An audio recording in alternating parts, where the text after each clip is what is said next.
Welcome into A to Z Sports Prime Time on this Sunday evening. Back here in the Zen Sports Studios. Quick trip up to Indianapolis this morning. This afternoon rather. I have literally just gotten out of the car. In fact, I saw one of you at the gas station today. I was on the phone wrapping up with Bert, the production, the fine production that goes into the primetime show, and one of you who did not disclose their name said hi to me at the gas station. It was lovely to see you. Also on his way back from Indianapolis, I asked him, did you see the game? And he said, yes, I went, unfortunately. So that was the experience for many of you, and certainly we'll talk about it throughout the course of this evening. We would be happy to have your participation. We would be happy to have you involved. We would also be happy to have you share this show around on Facebook, YouTube, Twitter, and on Twitch, wherever you're hanging out with us. It's not been a terribly competitive game on Sunday Night Football. Cowboys-Niners always big, 21-7 right now at halftime. But while we have a few moments, we do all need to react together to this deeply unpleasant Titans loss, I would imagine, if you're a Titans fan. So you'll share the show around if you'd be kind enough to do so. Retweet it on Twitter. Share now to public. That's in the bottom left-hand corner of your screen. David Brown said about a 5-hour drive. No, it was I made it in 4. I made it in a little less than 4, to be honest. And that's stopping for gas. I didn't stop for gas until I got to White House. I did pretty good. Old sugar in my Two Rivers Ford. Speaking of Two Rivers Ford, made it possible for me to get up there. Benching him for who? John Bell says. Well, that's the question, isn't it? And certainly we're going to talk about Kristian Fulton's performance. I talked to Kristian Fulton in the locker room. I asked Mike Vrabel if they thought about benching Kristian Fulton. You'll hear from Mike Vrabel on that subject later on. But share the broadcast around. We'd be grateful for you doing so. And we can go ahead and get started with the primetime show. You'll forgive the graphic situation. Like I said, I literally game ended, or locker room stuff ended about an hour after the game. Went up to the press box, packed my bag, got in the car, drove home from Indianapolis, sat down just now to do primetime show. So, welcome into A to Z Sports Prime Time from the Zen Sports Studios back here in Nashville, Tennessee. I'm your host, Buck Rising. I'm proud, as always, to be presented to you by the great folks at Zen Sports. Promo code ATOZTN is how you get involved in the action. Unlimited 5% cash back on your first 15 days of wagering at zensports.com. Of course, you can go to the Ashton Real Estate Group of RE/MAX Advantage. Gary Ashton and his team, the intel edge you need to succeed, can be found at GaryAshton.com. Go and get your dream address without the stress from the great folks at Gary Ashton. And, of course, Amanda J. Gentry, the law offices of Amanda J. Gentry. They are there to protect your constitutional rights. Nobody goes above and beyond for you protect your constitutional rights the way that Amanda J. Gentry does. TrueMath Fitness in the Gulch also is there to improve your physical fitness. Go to TrueMathFitness.com for your first workout free. As a Middle Tennessee resident, they will make sure that they get you right. Big time Timmy Tay says, can you imagine how terrible we will look after an 8-hour plane ride next week? The London games are such a toss-up. I have no idea what you're going to look like after an 8-hour plane ride. Whether you look good, whether you look bad, whether you look indifferent, I don't know. But today, here's the thing. Here's the thing about today.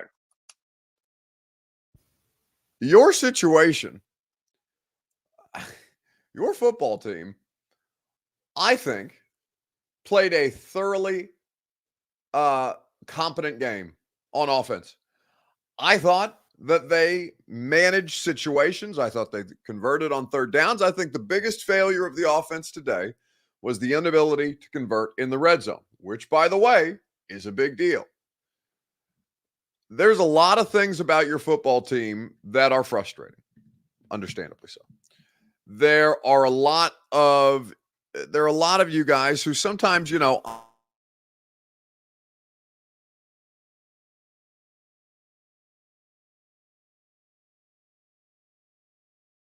have to remind myself at the end of the day. Sorry about that. I had to switch from my AirPods to the actual microphone. I have to remind myself at the end of the day that you guys freak out the way that you do because you care. Obviously you care. And so when I watch games like today, where Ryan Tannehill plays a fine game. I know he had an interception at the end. Nothing else that Ryan Tannehill can do in that situation. Ball was picked off as he got clobbered, whatever. Offensive line, protected fine. No complaints about Andre Dillard today. We're not talking about, well, bench Andre Dillard for NPF. They didn't lose the game because of Andre Dillard today. You didn't get got by any Myles Garrett. Hell, they didn't have a sack of Ryan Tannehill today. In fact, this is the first game Ryan Tannehill wasn't sacked all year, as a matter of fact. The defense that, for a variety of different reasons, is not elite. Many of you thought I was out of my mind to question that they would be great. And I am still of the belief that should they be healthy as a unit, they are probably an above average defense. Right now, they're just kind of bad. And while the Burrow performance against hobbled Joe Burrow is going to be held up as well, as it was by the head coach today, and you'll hear from Mike Vrabel. I'm not saying that Mike Vrabel was providing excuses, but I did think that, to kind of point to the Bengals result as some kind of affirmation of, and maybe affirmation. I don't know. I just thought that bringing up the Bengals game today in the post-game press conference, Mike talked about a lot of stuff, and I thought he was spot on a lot of stuff, frankly. And I think some of the stuff that he said today, like bringing up the Bengals game and saying, well, it was good enough last week, wasn't it? And it's kind of like, yeah, but you can't keep Jekyll and hiding your way through an NFL season. And so when you go through all these things and you deal with the eternal frustration that is your football team and many other football teams around the NFL, there's plenty of people who are 2-3 after today. Your season's not over, certainly. But this was a game that was imminently winnable. Blaine Bishop couldn't believe that I thought that I bet.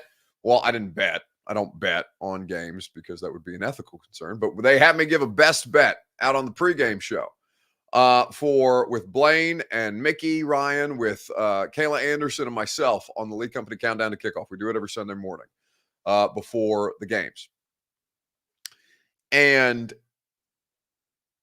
I am asked to give a best bet every week. Now, I've narrowed it down to one best bet, but my best bet for today was the Colts on the money line, plus 125. For those of you who watched we gave it as the Zen Sports best bet this morning on Titan Game Day morning as well. Sam Cardina says, your football team, we hear the separation. No, brother, this has been the way the whole time. I neither root for nor against you. I show up to work. I watch the football team that I'm paid to cover. I give you my assessment. We talk about it. In fact, if I had to, I tell you guys this all the time. You don't like when I tell you this, but this is how media works.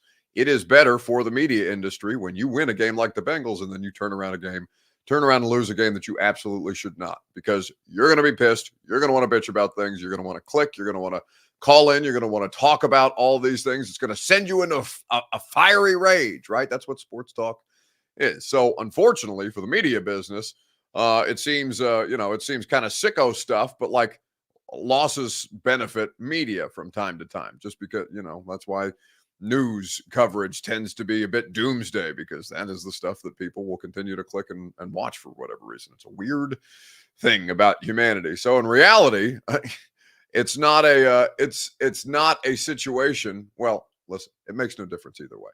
Who cares? Who cares whether I root for or you're against your football team? The answer is neither. But I watch your football team every day. I watch your football team multiple times a week because it's my job to. I often get frustrated with how they play. They play a particular style of offense that is unpleasant, oftentimes. Today, it was not that unpleasant, which is the frustrating part. Because if you're looking at them and saying, well, look at Tannehill's numbers are fine. Derek, they took the ball kind of out of Derek's hands. Not the Titans did, but the Colts did by nature of the way that the game played out. And I know Spears got pulled for a concussion situation. He was not concussed. He spoke to the media in the locker room. He was just simply checked by the independent neurologist that was on the NFL sideline for this game, pulled from the game because they thought he might have a concussion type situation.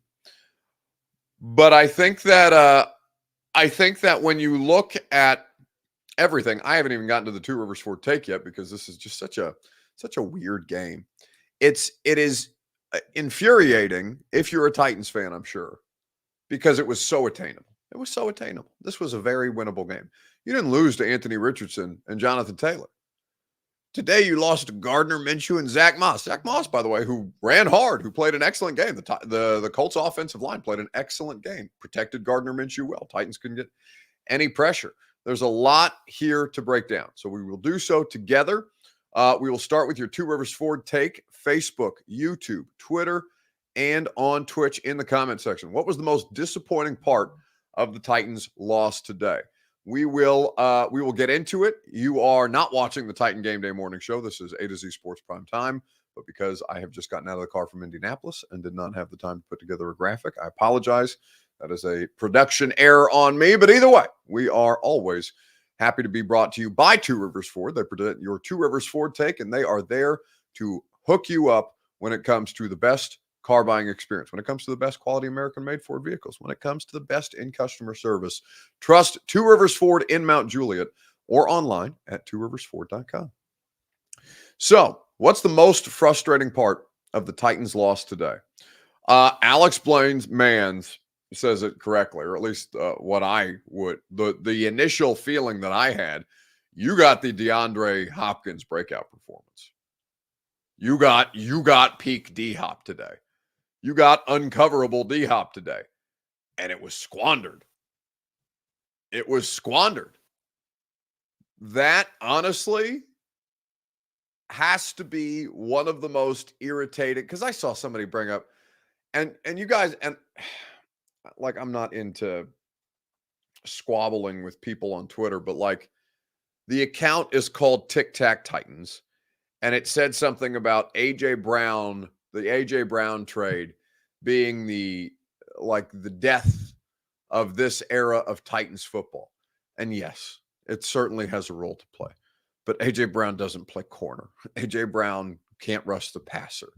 A.J. Brown couldn't get a third down stop today, right? Like, the A.J. Brown stuff is, while it is a piece of the timeline, I don't know why people are making the conversation about things that they're not.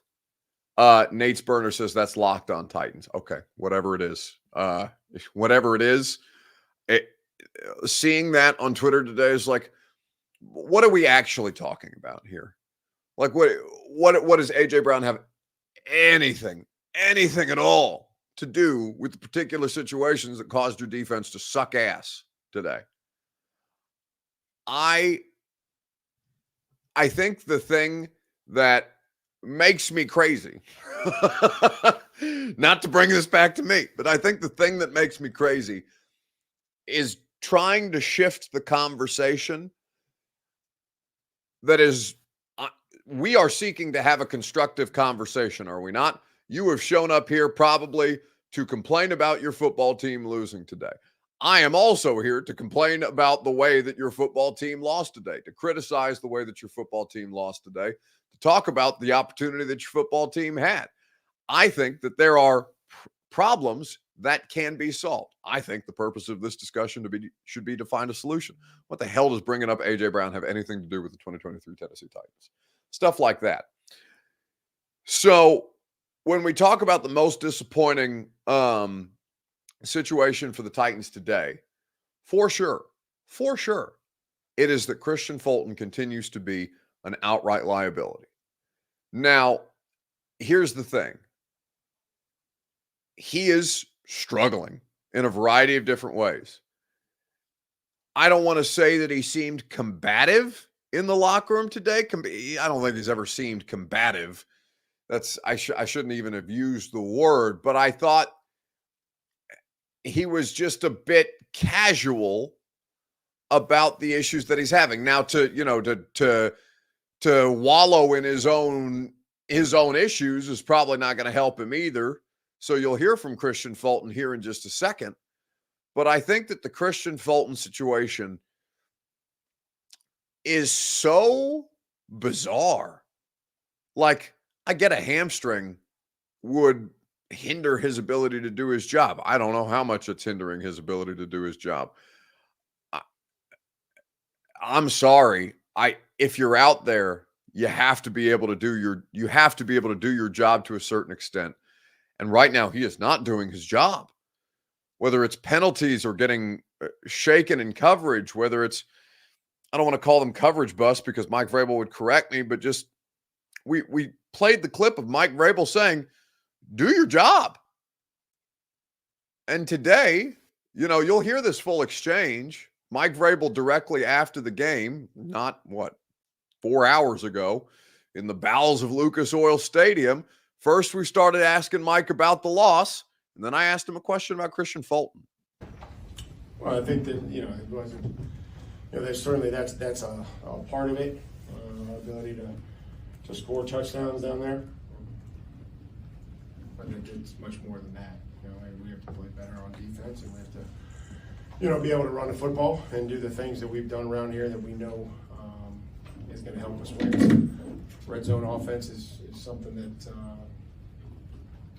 has been a factor in helping us win, but just there were some other things as well. You've hung your hat on getting the run defense. That's usually what you guys hang your hat on. Disappointed that we lost, and for all the factors that we lost.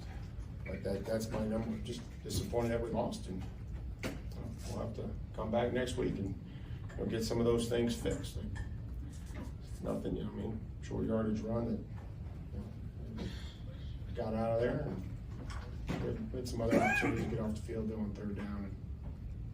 But it seemed like when they needed to run the football, they were able to. So certainly frustrating. No, it's never about one player, but was there any thought to potentially pulling Kristian Fulton from the game? Yeah, there was thought. I wanted Kristian to challenge and do his job, and the double move is one thing. He double moved him, and I coached him even at halftime. I said, if they double move you, try to make sure that you're square and that you're. That's how we can play it. And the referee thought he slid over, late, but we just got to make sure we keep our eyes on our man and not in the backfield. Man coverage. We're not going to intercept the football in man coverage. Our job in man coverage is not let our guy catch the ball, and if the ball gets tipped, then a post safety is going to probably intercept it. But we can't go, looking for interceptions in man coverage. Your eyes will be in the backfield. I know it's good. So that is Mike Vrabel meeting with the media today, and being honest about they thought about pulling Kristian Fulton. It goes beyond the hamstring. He's healthy enough to be out there. And I know let me say this, okay, because I know his parents are getting combative with people on Twitter. And I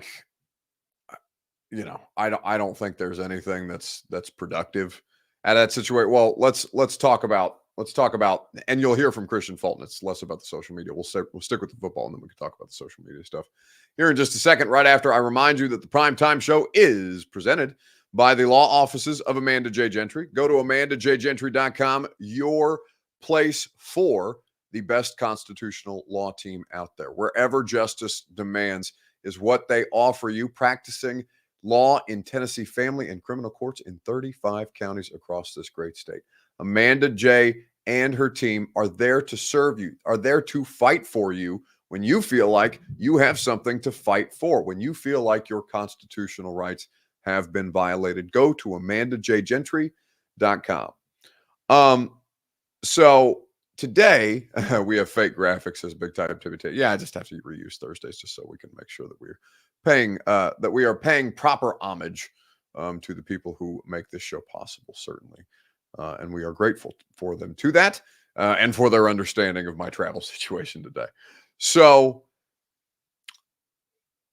Mike saying it pretty succinctly, we thought about pulling it. How could you not? His performance, and I don't want to say take the injury out of it because that's unfair, but just for the sake of this conversation, let's take the injury out of it. The guy is one of the worst corners in professional football right now. He's no longer allowing a perfect passer rating against him, but I will look for the Pro Football Focus grade tomorrow. It'll still be damn close. It's not just that there are explosive plays that he is being targeted on. It's the fact that the penalty situation that allowed the Colts, very much the Colts offense that wasn't doing all that much. Titans defense did precious little to impact them today, and the Jeff Simmons injury, of course, impacts them. T.R. Tart not being healthy and available today, I think impacts things. Certainly the rush defense. But when you talk about things that have to immediately change, we are not talking about Andre Dillard today. We are talking very much about Kristian Fulton. And to the idea of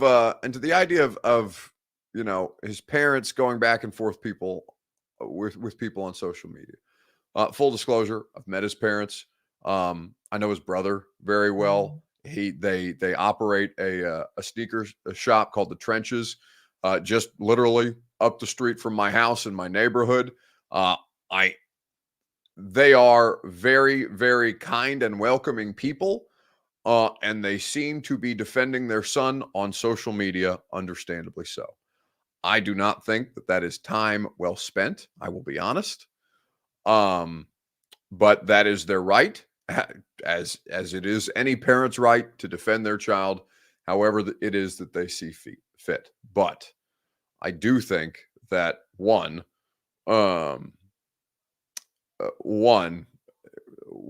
are you fighting? Why do you insist on going at people's parents and telling them how bad their kids sucked? Right? Like, I don't think that's a productive exercise on social media. I don't think that's good for you. I don't think that's good for them. I don't think that doesn't help Kristian Fulton by any stretch of the imagination. Not that it's your job to help him. He needs to do his job, but like feuding with the parents on social media is, again, I think everybody could do to put the phones down.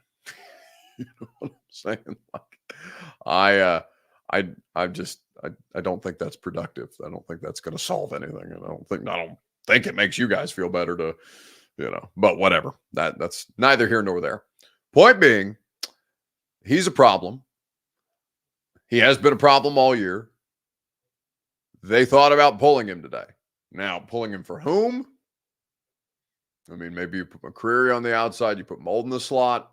Maybe you try Trey Avery on the outside. I don't think that Trey Avery is better than Kristian Fulton, but my God, the results this year would indicate that. I mean, this is Dillard. This is not Dillard. Excuse me, Dennis Daly levels of underperforming. It's costing them games, and the pass rush was a non-factor. Was a non-factor today. Certainly, that doesn't help your coverage situation. But he can't be the guy who they are targeting. He's supposed to be the top corner. He has been until this year. I don't know what happened. But, yeah, man. Wouldn't it be nice to have a first-round pick at corner, right? Caleb Farley's situation still hanging out there in the wings. One of you guys asked a question about Farley. I'll address that here in just a second. I'll quickly remind you, though, that the Primetime Show is made possible by TrueMath Fitness in the Gulch. Go to TrueMathFitness.com. Get your first workout free as a Middle Tennessee resident. They are there to get you in the best shape humanly possible. Nobody has better workouts, whether that's group workouts, whether that's their boot camp style group classes, Monday afternoon or evening, personal training, or just access to their open gym with one of their great membership options. TrueMathFitness.com is where you go for the best workout in Nashville, a new way to work out for the new you. TrueMathFitness.com. Your first workout is free. David Iris says he misses the days when you had Samari roll. Alex says Farley's done. I'm telling you. Robert wants to know his status. So his status is unchanged. His status is physically unable to perform. PUP. Uh, you know, I don't want to speak on the medical situation. I'm not a doctor. I don't have access to his MRIs or to his X-rays or to all of the necessary information that would allow me to make any kind of judgment about Caleb Farley's situation. All I know is that the dude's situation remains completely, let's say this, his status, not his situation, remains completely unchanged. One would think that he is, and it is my understanding that he is making progress in his recovery. But the progress in his recovery still has him physically unable to perform. So this back injury with Farley, do not consider Farley a factor this year. Do not is the advice that I would offer you. If you get pleasantly surprised, that remains to be seen. There is no thought in my mind about Caleb Farley. There is no doubt in my mind, or there is no thought in my mind, rather, that Caleb Farley has a role on the 2023 Tennessee Titans. I have no idea where he is from a football perspective. We're still talking about his back being scrambled. So, while I'm sure that frustrates you. I'm sure that irritates you. I know he's been through a lot lately. And, I know when it comes to football teams, not a lot of people care. My God, was that just an unbelievable interception by Dak Prescott? I mean, he stays throwing picks, and he looks like he cannot believe what he just did. Ungodly. 28-10, San Francisco. How does Brock Purdy literally, we do not talk about this enough. The idea that Mr. Irrelevant, literally the Tom Brady story. We have the next Tom Brady. All they do is score 30 points, and he does it in the most unsexy way humanly possible. How the hell are we not talking about the fact that the 49ers, with ease, with routineness, with literally the last pick in last year's draft, just steamroll teams? It's wild. Anyway, Scary Harry says, what kind of throw was that? Well, that's the kind of throw you make when you're getting crunched the way that he just did. Keith Moore says Brock Purdy equals God. We have to find a more intelligent way to discuss. That's incumbent upon me and other people with microphones in front of their faces. We have to find a more intelligent way to talk about Brock Purdy, because the dude is just dealing. It's crazy. Anyway, what you have right now, let's move on from Farley, because Farley's not a factor right now. I'm not saying Kristian Fulton should be benched. I think that Kristian Fulton has to prove to himself, prove to his teammates, prove to his coaching staff, prove to his first-year general manager, who's going to have to make a decision on him that will directly impact his financial future in the very, very near term. He's got one more game, I think, before you have to do something.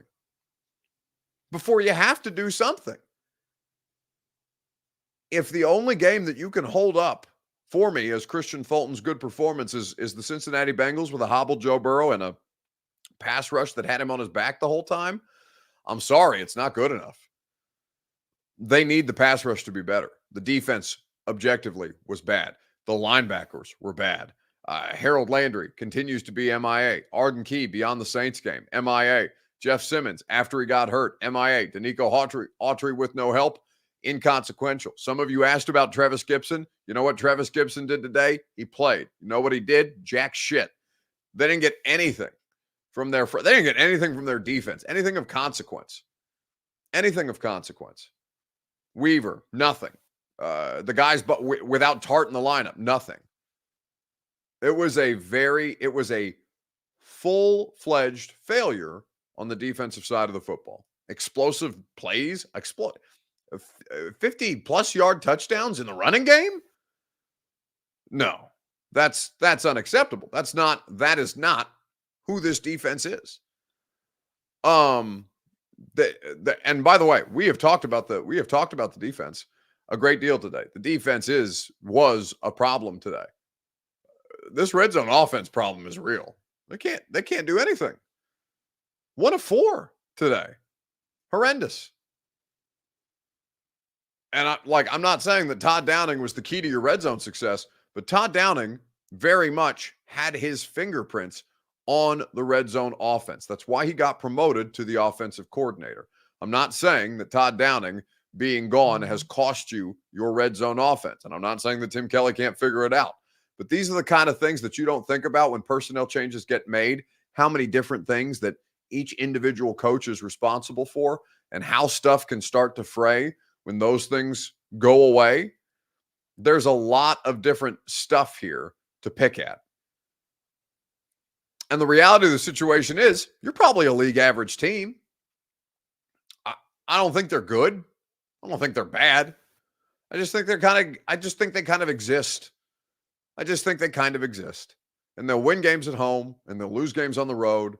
I don't know what'll happen in London. London feels like a coin flip anytime these games happen, unless you're the Jaguars and you're undefeated in the United Kingdom. Or Great Britain, I guess, as it's called.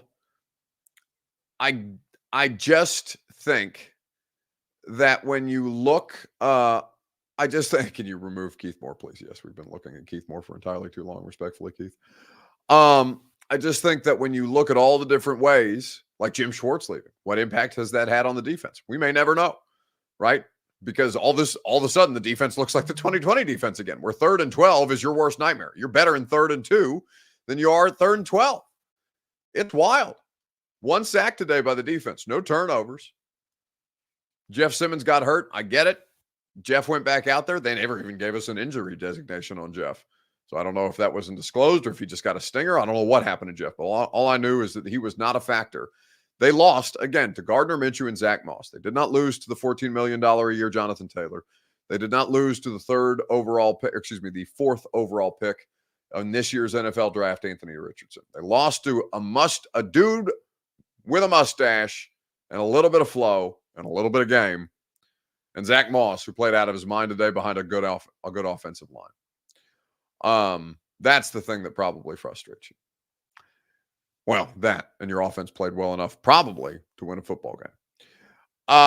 We are going to move on, and we are going to talk about a couple of different things before we get you back to, this is an 18-point ass kicking right now between the San Francisco 49ers and the Dallas Cowboys. But as we continue to roll on here through the primetime show, the question that we are going to ask you is this in the comments on Facebook, YouTube, Twitter, and on Twitch.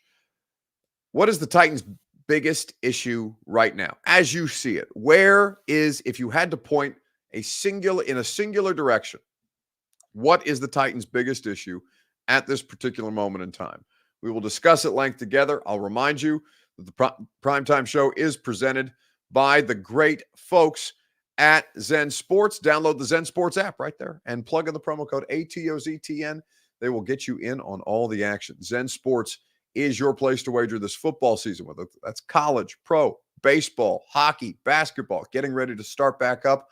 October is one of the best times of year for sports. It is one of the best times of year for Zen Sports. Plug in the promo code ATOZTN. Unlimited 5% cash back for your first 15 days of wagering. Nobody offers you a better deal than that than at Zen Sports. Terms and conditions do apply. Must be 21 and up to bet in Tennessee. Gambling problem, call the Tennessee Red Line, 1-800-889-9789.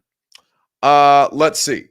Bending too much on defense. It's breaking, not playing well on the road. Yeah, the defense has been less than this year. I think you had higher expectations of the defense. I think those were fair expectations to have. Thus far has not come to fruition. Delvin Brown says, impact players in key moments.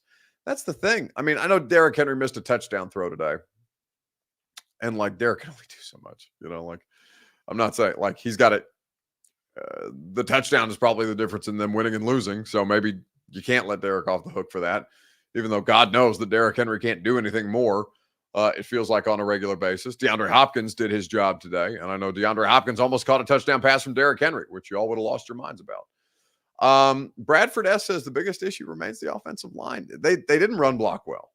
They certainly didn't run block well today, but in pass pro, I thought they held up okay. There was enough gains on the ground, though, I thought, to get their offense done. Like, to get their offense off the ground, the red zone stuff is just, it's a legitimate problem. But again, I come back to the thing that is, I come back to the thing about the Titans that is really just going to be a focal point. The biggest issue on the Titans right now is these explosive plays that they continue to give up. Here is the game book from the Titans and the Colts today, courtesy of a website that we all use called NFL Jesus. That's GSIS. It's a very handy tool that media has access to, and it gives us access to these great game books, which also come with a section specifically designated to the miscellaneous statistics report. Now, what is included in the miscellaneous statistics report, you might ask? Well, the 10 longest plays for each team are in this report. 56-yard touchdown rush by Zach Moss, a 38-yard touchdown, a 38-yard completion to Josh Downs in the second quarter on 3rd and 16, which was disgusting. Gardner Minshew to Michael Pittman for 27 yards. Kristian Fulton in coverage on that. That was a 1st and 10 play. You had gains of 26, 25, 17, 16, 15, and 13. The amount of times that Kristian Fulton's name pops up in this report as the defender in coverage on those 13 plays, 1, 2, 3, and 4. The explosive plays and Kristian Fulton in his corner situation have been not, honestly, they have been as big an issue as Andre Dillard. Truly, they have. And we talked to Kristian Fulton about it today. The mentality of a corner is to not get too high, not get too low, to just kind of take things in stride. You can discern for yourself based on his comments whether he took things in stride today or not. He pushed me over. Thought I was score, so it's a part of the game. Thought of me personally, bad call. So life is a DB. That's what it is. What is starting to go wrong? Because typically you're a very technically sound corner, but some things aren't happening. What's going into that? I feel like I was very sound today. I mean, besides one play, the one with 11 where he caught the out or whatever, it was on me, I guess, bad odds. But for the most part, I think today was, technically sound. Obviously, they made some plays or whatever, but I mean, it's hard when you got to play against, the refs and the receivers. But life is a DB. I'm gonna keep stepping every time, so I'll be back next week. That play with Pittman, that was managed basically just doesn't move, or the one you were talking about? Yeah, he gave me a double move. I mean, like I said, if you own everything, they're gonna try to do double moves on you. So, I mean, that's what I gotta start expecting now, I guess. You feel like you're starting to see that more often? That's the only way they can get open. It seems like, keep running double moves. So what's happening on that? Is it a matter of you're getting caught with your eyes in the backfield, you're sitting on a stick? I mean, it just depends on the situation. It could be 3rd down. You got to play the sticks. I mean, it really just depends on the situation. What coverage you in, and all that. So that's Vrabel said he was coaching up at halftime or something. Yeah, I mean, he said he just wanted us to be aggressive, a challenge.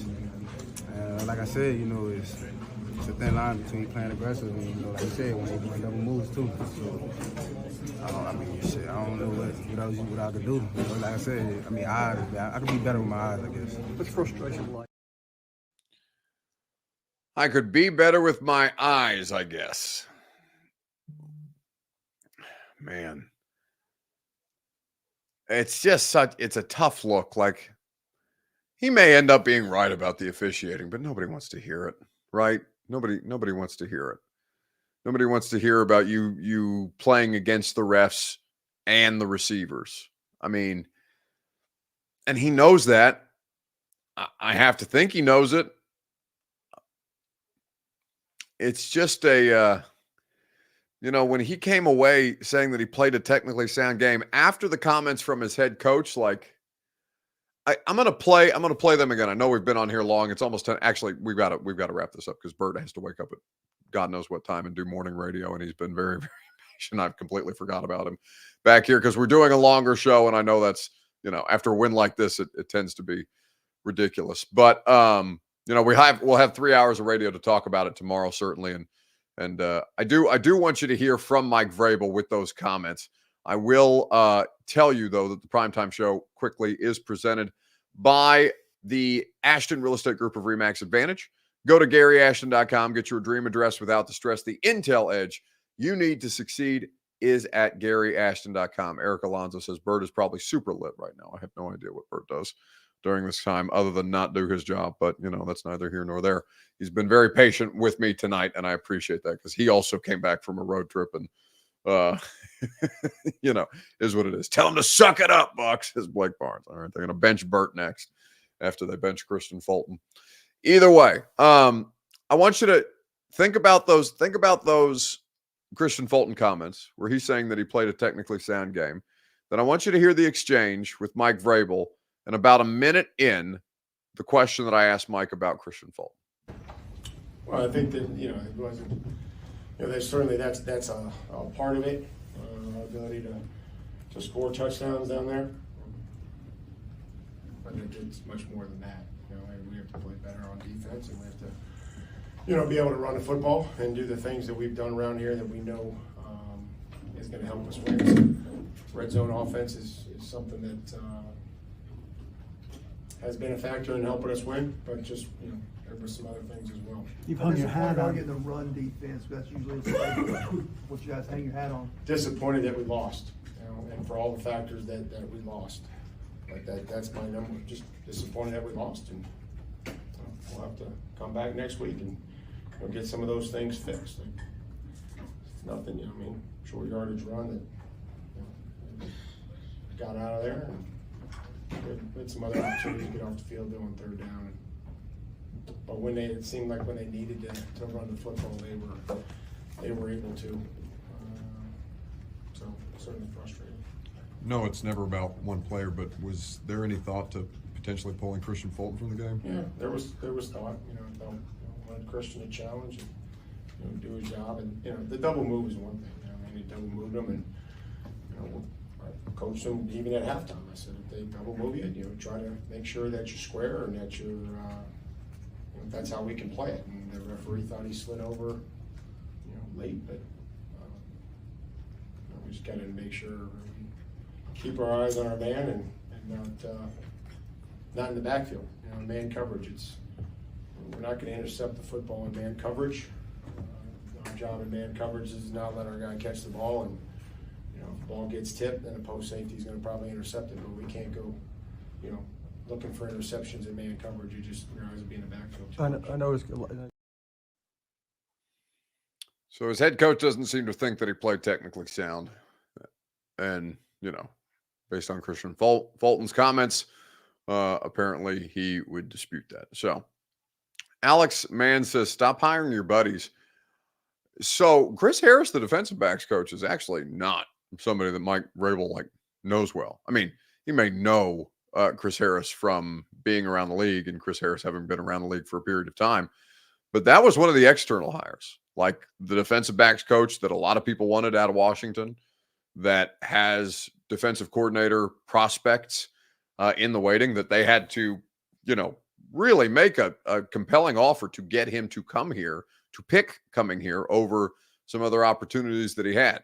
And that's not a Vrabel Houston or Patriots hire, right?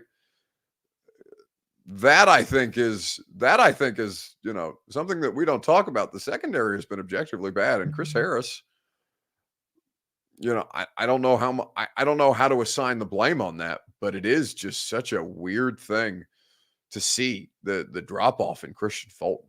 It's crazy, man. Truly crazy.